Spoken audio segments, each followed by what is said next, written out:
Hello, and welcome to Doing the Work, the podcast for advanced Dr. Joe Dispenza students who are ready to dive deep, dream big, and ride the waves of transformation. We are your hosts, Amanda and Lorelai, and we are so glad you're with us. This episode is all about introductions, who we are, why we're here, and the vision that sparked this podcast. Before we jump in, let's take a couple of minutes to slow down, breathe, and connect our hearts. This is an important element for our podcast. As you will notice in all of our episodes, we begin and end with a heart connection. Lorelai, could you guide us in? Thank you. Thank you, everyone, for joining us and giving us your time and your energy. Let us connect into the field as well as in 3D.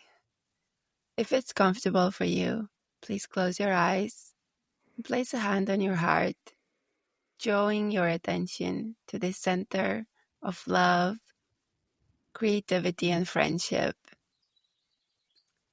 And with every breath out, allow yourself to sink deeper into your body, into your heart, as we connect our energies.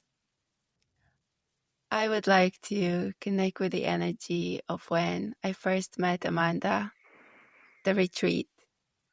If you have a special friend in the Dr. Joe community, please feel your heart reach to them. And with every breath in and out, feel the buzzing in every cell of your body of having someone in your life that is supportive of your journey, that shares into your energy and holds your hand as you cross the river of change. So much gratitude for the evolution of our lives, for the deep human connection we're sharing, for the unconditional love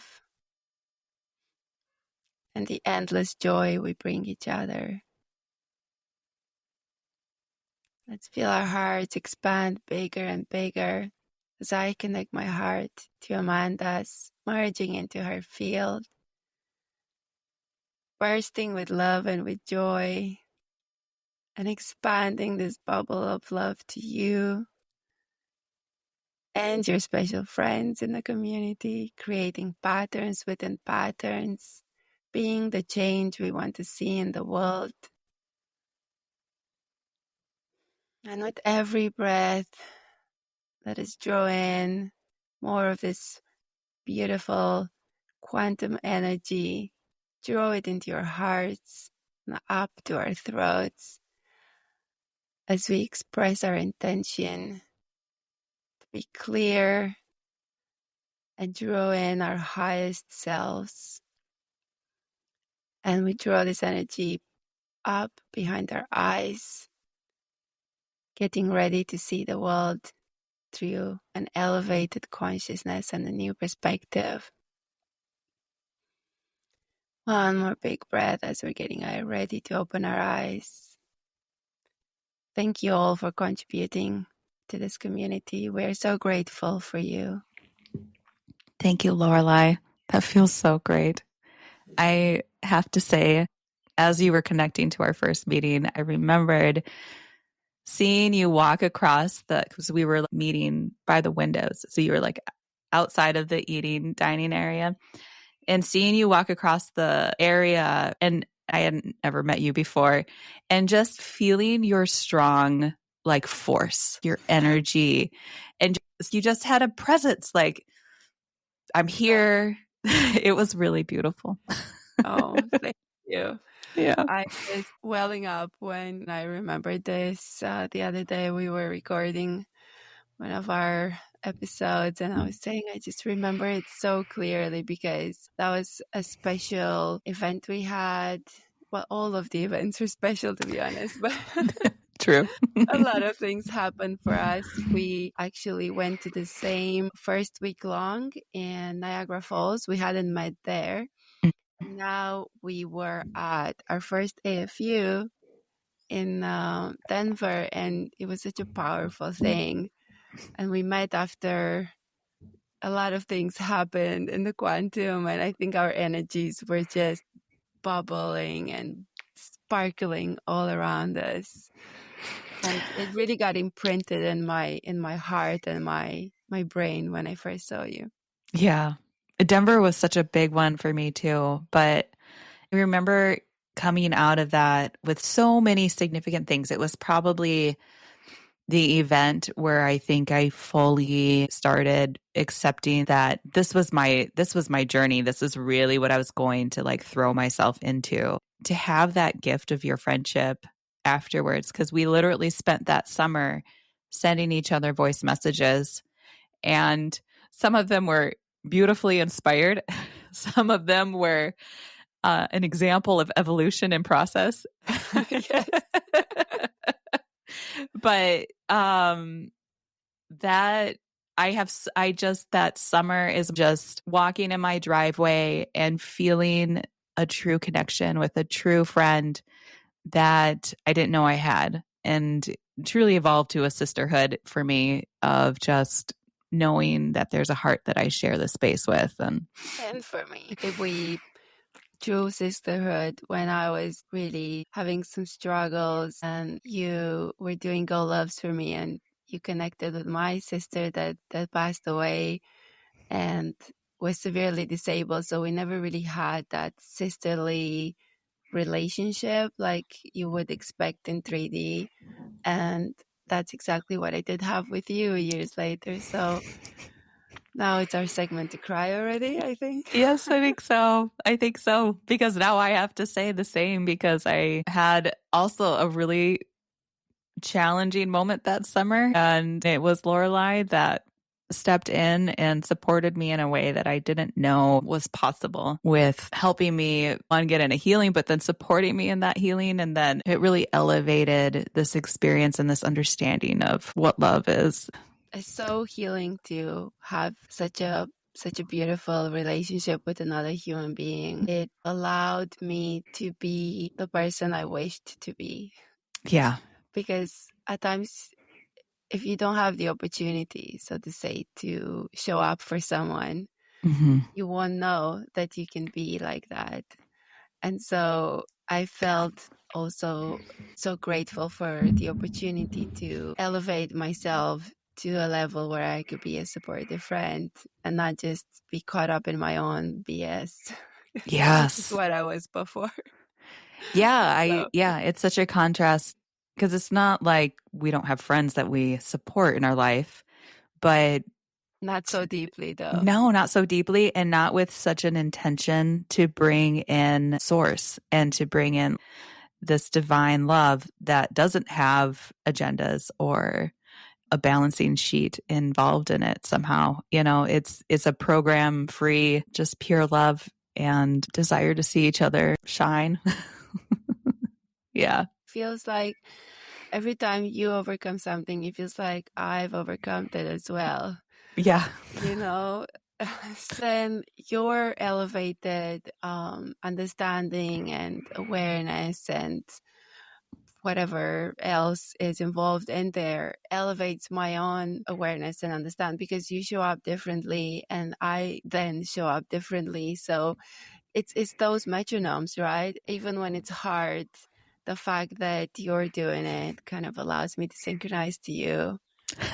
So it's really beautiful. I think this is an example of how we're doing this podcast, because we just went straight in. Yeah, pretty much. I think so. The heart is the biggest question. There it is. I know. Yeah. No, it's so true. I do need to, I want to like add a little bit to what you were saying too, because you have such a passion for deep dive learning. And I literally sometimes have the thought of, I don't know what information we're learning right now, but I know Lorelai's going to tell me soon. I'm going to get a good summary, a good podcast to listen to very soon.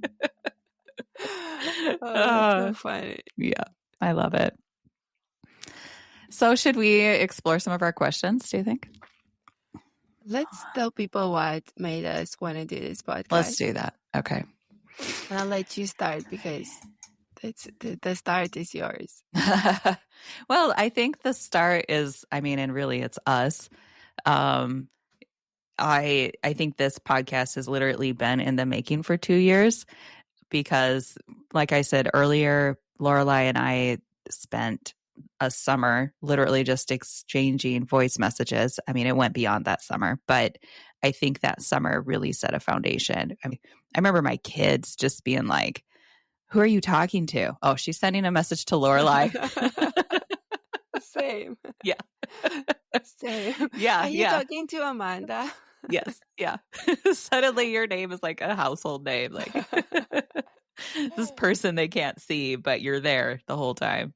We both are regular listeners to Dr. Joe Live and participate in so many things that we can online with inner science meditations and Give to Give. There are Zooms that they offer. And we were part of the same authorized group. Yeah. That's how we met. This is why we met, so to say, because we were in the same authorized group. And that was a big part of it. We even ended up hosting at some point together. Yeah, we were hosting together. Yeah, so much sharing space together. And then we did the abundance course together and just listening to the Q&As. I think that trigger moment of like putting everything together was listening to a question and hearing the vulnerability of this person and the question that she asked. And it struck me because I remember thinking, oh my gosh, I would feel really challenged to say this question online in front of everybody. But at the same time, my heart exploded with gratitude for her because she opened up, and now there's thousands of us that are listening and hearing this beautiful step in her evolution. And all we can see and hear is the gorgeousness of this moment. And then it was like, well, what if it all was a podcast? That's amazing. Right.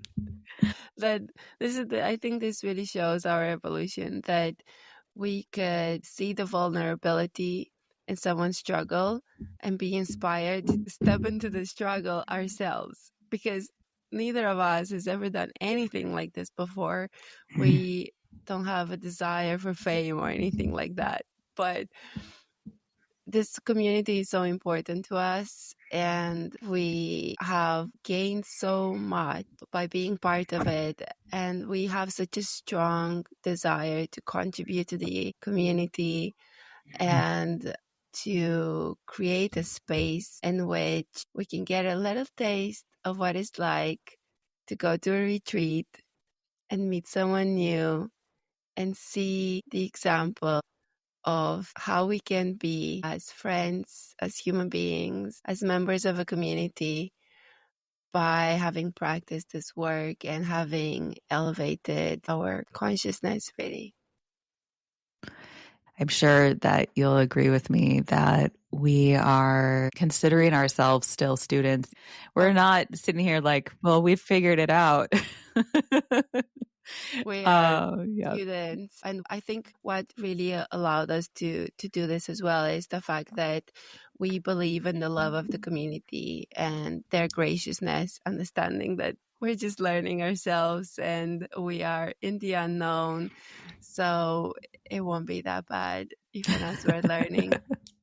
So we hope that for our listeners that this experience is kind of like that amazing elevated conversation, the divine synchronistic one that you had at an event sometime where everything aligned and you just knew that this conversation was meant to be, and it was edifying and creation moment for you. And that's what we want to bring into these episodes, because we just feel this magic that happens with each other when we share. And just before we dive into our questions, I think it's very important as well that we mention, like Amanda said, it was inspired by doing the abundance course. We hadn't even finished when she said, let's do a podcast. And I said, of course we should. Yeah. I think I said this is a dumb idea, but Yes, somebody yeah. should make a podcast and then you said, yes, we should. And I was like, oh, good. You knew what I meant. Yes. But that was us also trying to embody what we were learning. Dr. Joe talked a lot in the abundance course about the abundant person being someone that is not just a student, is a doer. So it doesn't just endlessly study something, but it puts it into practice.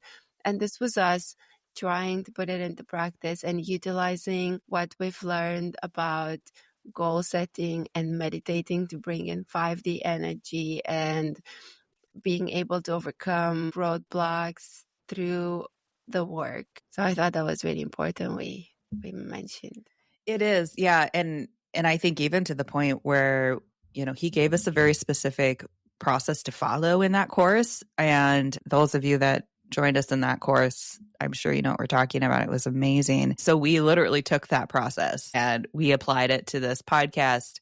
And we've been watching that work itself out ever since. And I'm still waiting to fill the survey question because I just want to put a link to the podcast. I want to say, what is your feedback? Well, we made a podcast. Yeah, we did it. We did it. This is how we utilize it.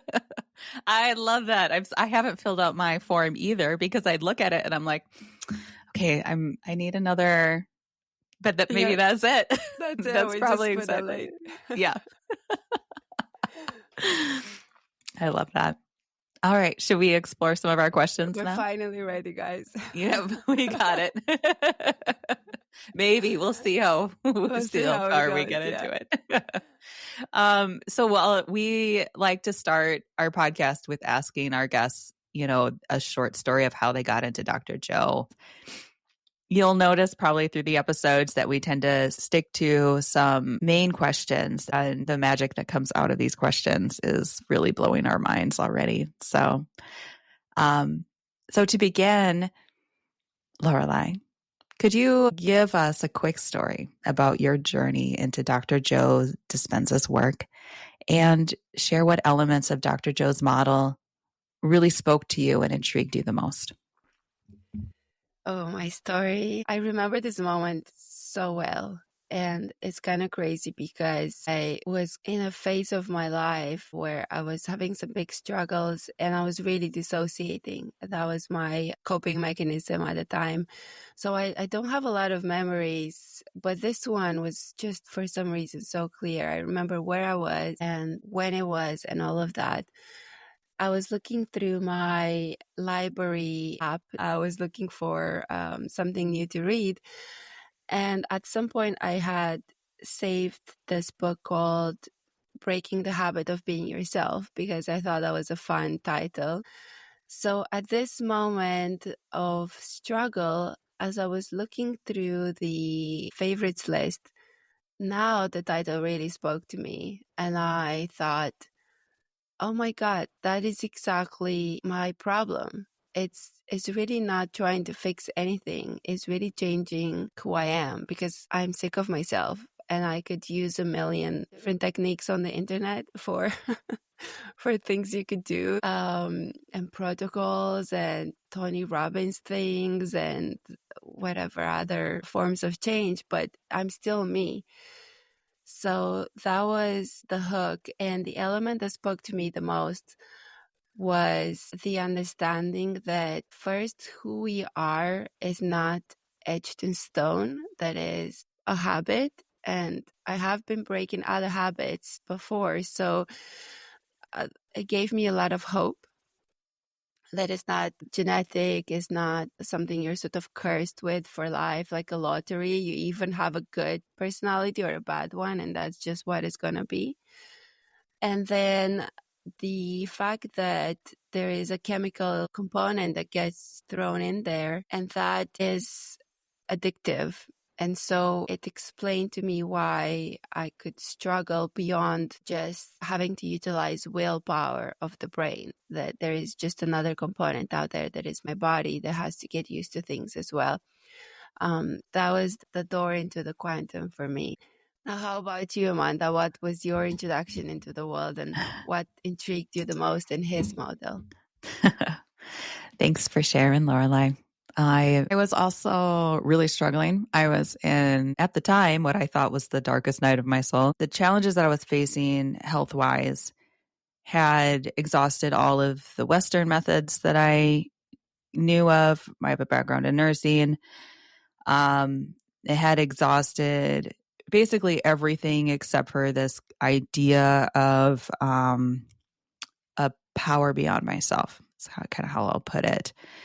And coming from kind of a religious background, I really had a resistance to that concept because I had come out of that and for a specific reason, and I had been out of that for 20 plus years, but I was getting really desperate. So I was starting to get into what I thought was just new age kind of woo woo. I really wasn't happy with it, to be honest.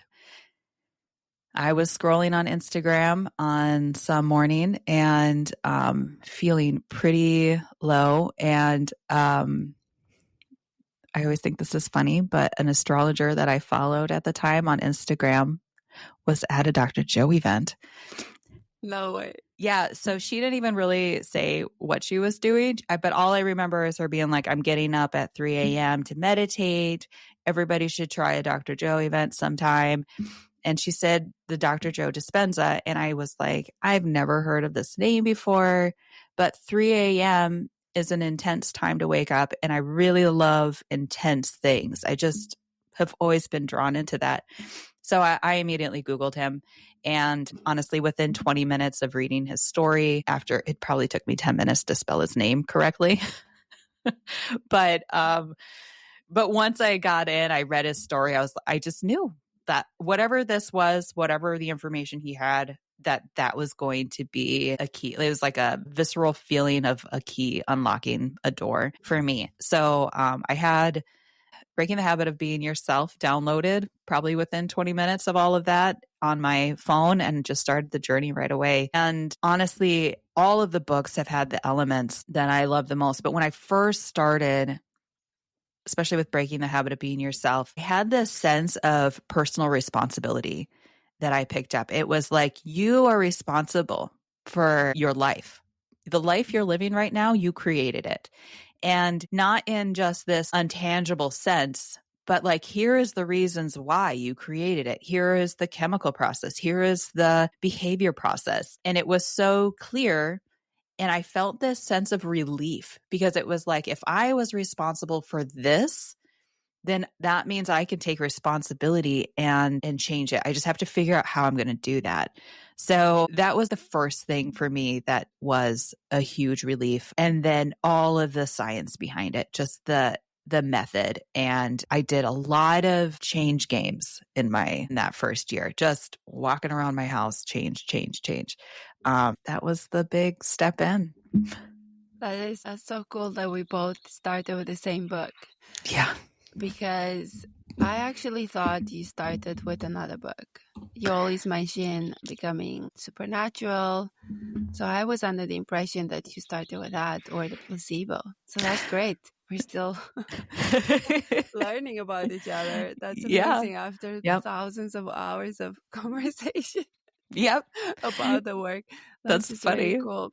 And I do wonder, because myself too, I had been doing meditations for many years. I'm not a new age person. I was doing a lot of Tony Robbins, things of that kind. Abraham Hicks I was aware of. But somehow Dr. Joe didn't get thrown into this bloody mix by the YouTube people or whomever. And to be fair, I was not on Instagram or Facebook or any of these things, but I was on YouTube a lot. And the fact that that algorithm never put Dr. Joe Dispenza with any of the other transformational change people is really crazy. I wonder why. It's interesting. It reminds me of when the student is ready, the teacher will come kind of feeling, because it felt that way for me too. Like, yes, I had been exploring Marianne Williams a lot, and I had been very careful and selective with who I was listening to. At that time, Abraham Hicks was too much for me. Like I couldn't do this concept of channeling. And yeah, it is kind of surprising. Like, how did I not hear about him before? Because I think I would have been ready before as well. Because it just Yeah. spoke to me so intensely right away.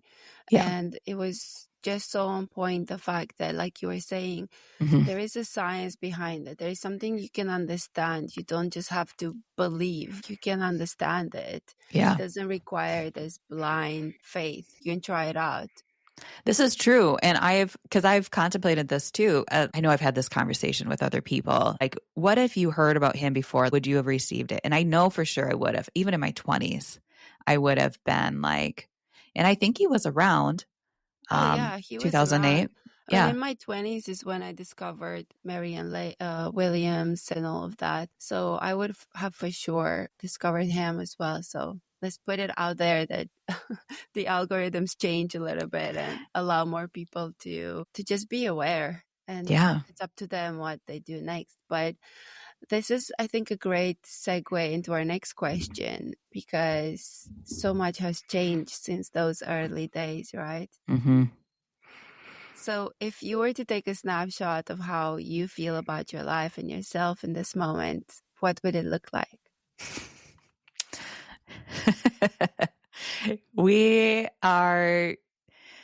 This is a good question. My heart just like burst open with that question.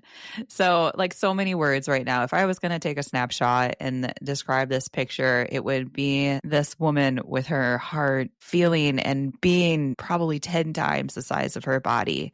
And expansive is the word that is ringing through my body right now, because it just feels like this bubbling and continuing to grow and expand energy right now, just bursting from my heart. So it feels so creative. It feels so alive, and it feels like fun. Like everything feels like a play, like I'm just playing.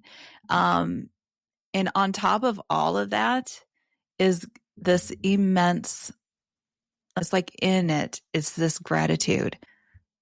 Gratitude for everything, for Dr. Joe, for my willingness to work, for Lorelei, for all of the people that have contributed to this moment, and even the people that I haven't met yet. It's like this sense of just gratitude for the willingness to come into this space, for the willingness to go through the journey and the valleys, and then celebrate the peaks, and then be in this moment where realizing that it's all this coming into a beautiful symphony of life. And yeah, that's how I have to say it. It's just like a symphony. That is so beautiful. A symphony.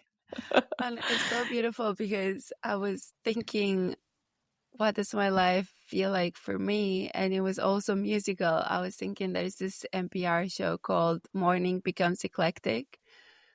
And that's how I feel about my life. Like, it's eclectic. And I love the title Morning Becomes Eclectic, because morning is just something happens every day. And it's usually associated with, rushing about, getting everybody ready, school runs and whatnot. And for a space so mundane to become eclectic, it's magical. And that's how I feel about my life. I'm doing a lot of things, a lot of practical things, kids, jobs. But then I have all these projects like the podcast and other things. And it feels like my life becomes eclectic every morning. And I love it so much. And I also feel, beyond what Amanda was saying as well, I feel a lot of heart expansion, and I feel a lot of gratitude. I also feel a lot of tenderness towards myself, which I hadn't felt before. Before, I was always just running behind myself with a stick and dangling a carrot I could never reach to in front of me. And that's how I was pushing myself through life. And now I just feel a lot of tenderness to myself, and I feel proud of my struggles and how I keep going. And that is such a gift and such a change from from how I used to live, and all these bursts of love that I randomly get every day for all sorts of reasons, like the most random reasons. Yes, I love that too. You're just kind of going through a random checkout line. You're like, holy cow, I just fell in love with this person.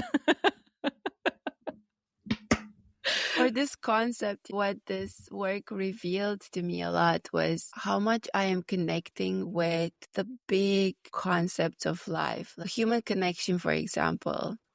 When I contemplate that, it just takes me to a very deep place. Or when I contemplate a very big subject of life, such as literally the future of humanity. I know it sounds kind of crazy, but I do think a lot about the future of humanity. I feel this really big bursting in my heart, like this is why I'm here for, so I can explore things. And I am involved in things that are possibly changing how we interact, changing the world a little bit. And that just makes me, I feel the same about that as I feel about motherhood, for example, which again, I think it's a very big subject. And I think about motherhood, not just about my children, but motherhood as a big subject.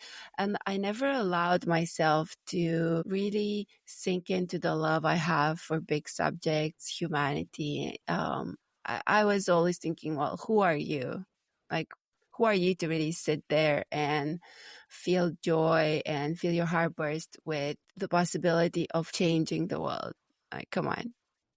I love that. And I connect with that a lot too, because prior to this work, I spent a lot of time thinking about the future of the world too. I still do, but in a very different way. I would just be so wrapped up in what I thought needed to be changed. In fact, my bachelor's degree is in social science. I had this whole identity into a human nature concept, how, and in a very negative context, because that's kind of where that framework comes from. It was like this kind of idea of like, as humans here, are we animals that just are scrounging around, or are we more?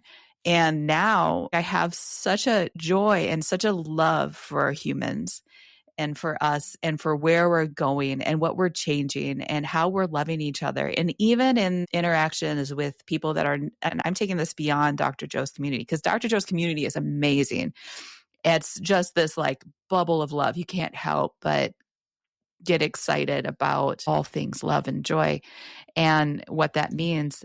But I think now it's so strong and it's imprinted in my DNA that I can see that in everything that I do and every person I talk to. And I love that because I think about that too. And as you were talking, I was like, that's motherhood, right? We can't help but say, okay, we brought these humans here. Let's make it good. Let's do great, you guys. Yes. Yeah. And we have another question I'm going to jump into, which is, what were some surprising things you've learned about the world or yourself from meditation? It's interesting that the most surprising things I've learned about myself from meditation were the things I already knew about myself. For example, my love of big things, but I just never allowed myself to know it.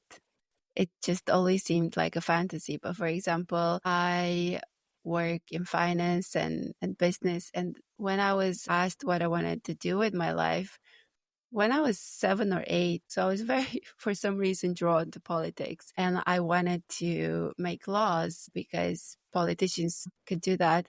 And then I realized that wasn't going the right way.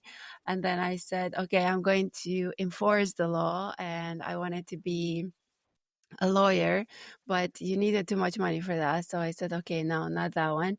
And then I had a brief moment when I was going to go into the military. I was wondering if the military came in Oh, to yeah, play yeah. that point. 14, I was full of rage. So it seemed like a good place to go. And then I decided to go into finance and business because as I was growing, I thought, okay, the thing that really changes the world is money. Like, forget about politicians, forget about lawyers, it's just money. So I got into it, but I just never knew what to do with it further, because my energy was, well, I'm this small, broken person.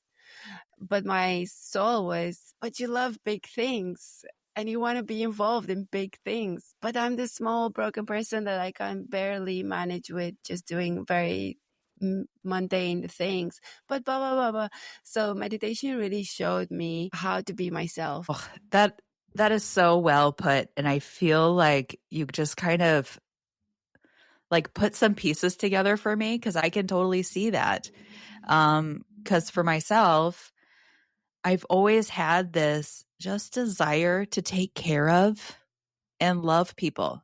I remember thinking like, this is too simple.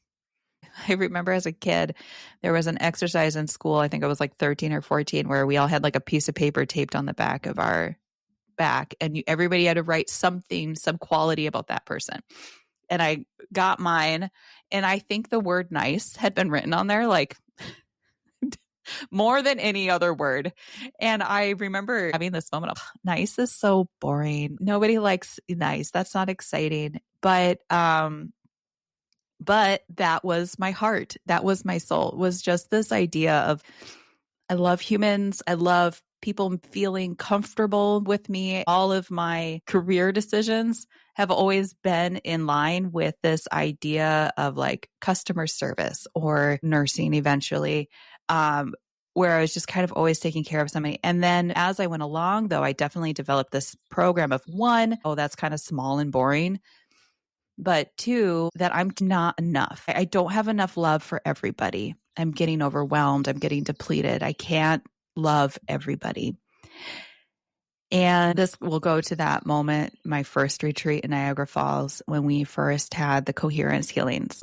And I was nervous about this idea of focusing energy together as a group. That really was a challenge for me. And I remember surrendering into that and getting overwhelmed with this sense of love and this sense of worthiness and the understanding. I'm going to start crying now. Of how unlimited it was. It was kind of like I didn't know, I couldn't feel the vastness of it yet, but I knew it was unlimited. And I remember falling in love with this person, the Healy, and all of the people in my group. And just the first thought I had was like, are we even allowed to feel this way? Like, are we even allowed this level of worthiness? And then being just so in awe of like how it was so endless and it was effortless. And then it was regenerating me at the same time. And that's when it started to sink in that it wasn't so much a small idea to love the world. It really wasn't a small idea. And it wasn't an impossible idea either. It's entirely possible to walk around with so much love in your heart that you see each person as a gorgeous reflection of all of our divine essence together, no matter how that person is acting towards you or whatever the reaction is. Like, it's entirely possible. Is it easy? No, that's a different story. But it's possible. And so that was the surprise. Again, similar to like what you were saying, it was really understanding myself and understanding this is what I wanted all along. I always wanted this endless flow of just love and care and nice. That is so amazing that you had that experience, because I had the same experience at the same retreat, but I hadn't met you yet. And it's so beautiful to think that all 1,800 people that went there possibly had the same experience, I hope.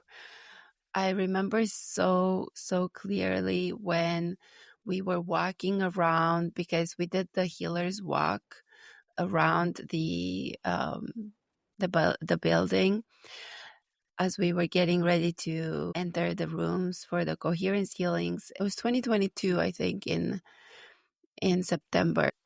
As I remember, we were a big group outside, and there were quite a few police cars that were parked around there, and they were directing, making sure that we were safe. And I remember opening my eyes as we were standing there doing the healers walk. You start with standing with your eyes closed, and then you open your eyes and you walk. And I opened my eyes and I see the police cars. And I had such a big moment again for humanity, because for the past few years, in the US at least, we had a lot of issues with police brutality and police not protecting as much as attacking. And to be this big group of people that is